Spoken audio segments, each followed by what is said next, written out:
जय जय जय जय अंजनी नंदन, जातु धान जय प्रलय प्रभंजन। जय निर्बल के बल जन रक्षक, जय कपीस जय दिनकर भक्षक। सुख दुख, अच्छा बुरा, परेशानी संकट इंसान की जिंदगी के साथ ही शुरू हो जाते हैं। बजरंगी जी, भाग्य संहिता क्या बहुत जरूरी है? हमारे वेद, पुराण व अन्य प्राचीन ग्रंथों में ऐसी ऐसी चीजें छुपी हैं जो यदि आपको मिल जाए तो जीवन सफल हो जाएगा तथा खुशियों से पूर्ण हो जाएगा।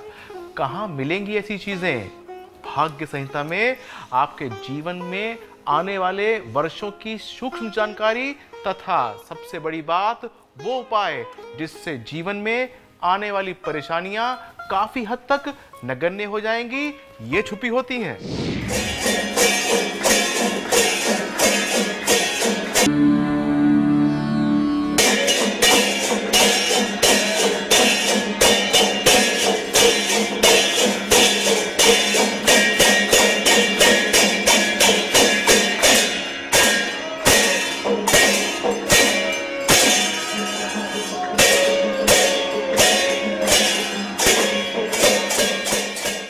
आकाशे ताड़कालिंगम पाताल हटकेश्वर, मृत्युलोके महाकाललिंगम तैलोक नमस्तुते।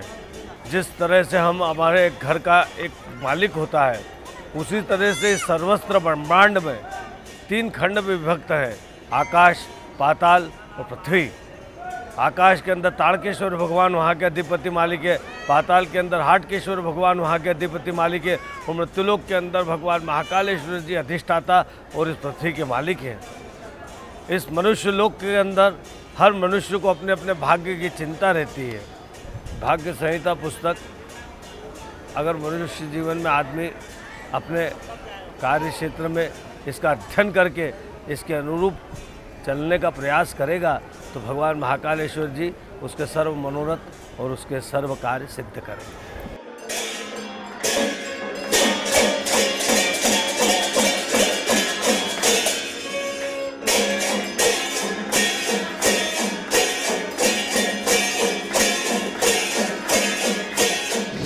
बताइए पंडित जी, भाग्य संहिता में जो उपाय होते हैं ये किस प्रकार होते हैं? मैं आपको एक जीवंत उदाहरण देना चाहता हूं।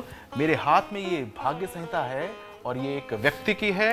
इस व्यक्ति के 1 वर्ष के उपाय मैं बताना चाहता हूं कि वो किस प्रकार से होते हैं।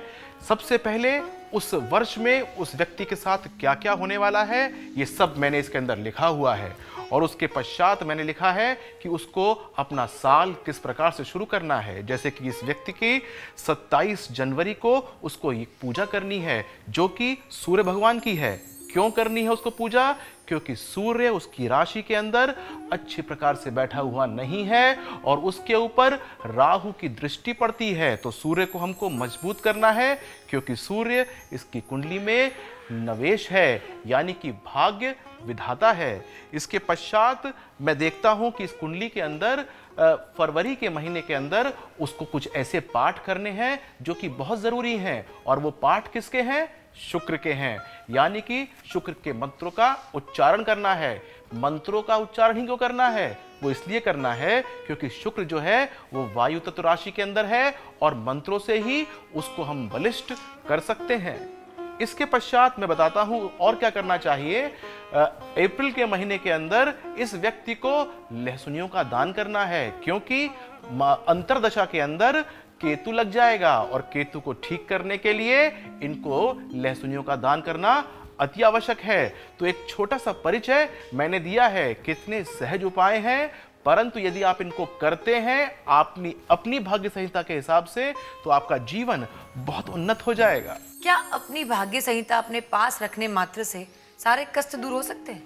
आपकी जब मैं भाग्य संहिता बनाता हूं जो आपके जन्म समय, जन्मदिन व जन्म स्थान पर आधारित होती है, तो हमें एक आकृति की प्राप्ति होती है जो एक पुस्तक के रूप में होती है। उसके पश्चात मैं आपके इष्ट देव के अनुरूप उसे अभिमंत्रित करता हूं, जिसके बाद उस पुस्तक रूपी आकृति में प्राण आ जाते हैं, जिसे जब आप ग्रहण करते हैं तो वो आपका पीछा नहीं छोड़ती हैं। यानी उपाय तो करने ही चाहिए, लेकिन जैसे घर में स्थापित भगवान की आप पूजा करें ना करें, वो अपना काम करते ही रहते हैं, वैसे ही घर में स्थापित भाग्य संहिता काम करती ही रहती है, आपको आशीष और आशीर्वाद देती ही रहती है।